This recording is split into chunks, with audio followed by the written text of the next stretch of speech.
بسم اللہ الرحمن الرحیم اللہم صلی علی محمد وعلی آل محمد کما صلیت علی ابراہیم وعلی آل ابراہیم انک حمید مجید اللہم بارک علی محمد وعلی آل محمد کما بارکت علی ابراہیم وعلی آل ابراہیم انک حمید مجید عن ابی ہریرہ رضی اللہ تعالی عنہ قال قال رسول اللہ صلی اللہ علیہ وسلم ان اللہ عز وجل لا يرفع الدرجة للعبد الصالح في الجنة فيقول يا رب أنى لي هذه فيقول باستغفار ولدك لك رواہ احمد۔ حضرت سیدنا ابو ہریرہ رضی اللہ تعالی عنہ سے روایت ہے، وہ فرماتے ہیں کہ رسول اللہ صلی اللہ علیہ وسلم نے ارشاد فرمایا، ان اللہ عز وجل، بے شک اللہ تعالی، لا یرفع الدرجۃ للعبد الصالح فی الجنہ، البتہ درجہ، مقام اور رتبہ نیک بندے کا جنت میں بڑھا دے گا۔ فیقول، بس وہ یہ کہے گا، یا رب، اے میرے پروردگار، انا لی ہذہ، یہ اتنا بڑا رتبہ مجھے کیسے مل گیا؟ فیقول، بس اللہ تعالی ارشاد فرمائیں گے، باستغفار ولدک لک، تیرے لڑکے نے تیرے لیے استغفار کیا تھا، تیری اولاد نے تیرے لیے استغفار کیا تھا، تو اس استغفار کی وجہ سے ہم نے یہ اونچا مقام، یہ اونچا درجہ تجھے جنت میں عطا کر دیا۔ اس لیے اولاد کو چاہیے کہ باپ اگرچہ نیک ہی فوت ہو جائے، حاجی ہو، نمازی ہو، صالح ہو، نیک ہو، پھر بھی اولاد کو اپنے والدین کے لیے استغفار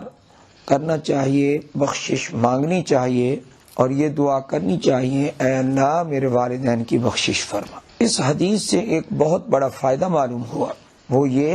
کہ استغفار سے صرف گناہ ہی نہیں معاف ہوتے، بلکہ اللہ تعالی استغفار کے ذریعے درجات بھی بلند فرماتے ہیں۔ مثلا اسی حدیث کے الفاظ پر اگر ہم نظر ڈالیں، ان اللہ عز وجل لا یرفع الدرجۃ للعبد الصالح فی الجنہ، کہ وہ نیک بندہ ہے اور نیک بندے کی جو اولاد ہے وہ اس کے لیے استغفار کرتی ہے۔ بظاہر جب وہ نیک ہے اور اس کا خاتمہ ایمان پر ہوا ہے اور نبی اکرم صلی اللہ علیہ وآلہ وسلم نے اس کو صالح بھی کہا ہے، تو معلوم ہوتا ہے کہ وہ واقعتاً صالح ہے، اور جو واقعتاً صالح ہو تو اس کو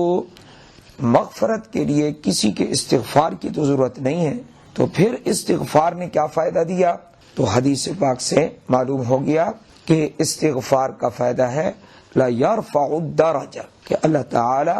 اس کے درجات بلند فرما دیتے ہیں۔ اس لیے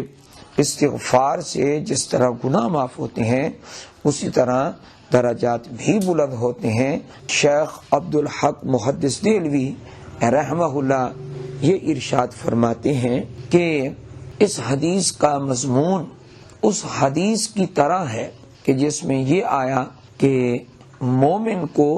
اس کی حسنات اور اس کی نیکیاں اس کی موت کے بعد بھی ملتی رہتی ہیں۔ اب جب اولاد کی اچھی تربیت کوئی کر گیا اور وہ اولاد ماں باپ کے لیے استغفار کرتی رہتی ہے، یہ جو اچھی تربیت ہے یہ بھی اس کا عمل ہے، اگرچہ خود اس نے عمل نہیں کیا، اس کی اولاد نے کیا، اپنی اولاد کا جو عمل ہے اس سے بھی بندے کو فائدہ ہوا اور رفع درجات ہو گیا۔ اللہ تعالی ہمیں اولاد کی اچھی تربیت کرنے کی توفیق عطا فرمائے، اس لائق ہو جائے کہ وہ ماں باپ کی نماز جنازہ بھی ادا کریں اور ماں باپ کے لیے دعا بھی کریں، ماں باپ کے لیے استغفار بھی کریں، ماں باپ کے لیے صدقہ بھی کریں۔ یہ اللہ ہمیں عمل کی توفیق عطا فرمائے۔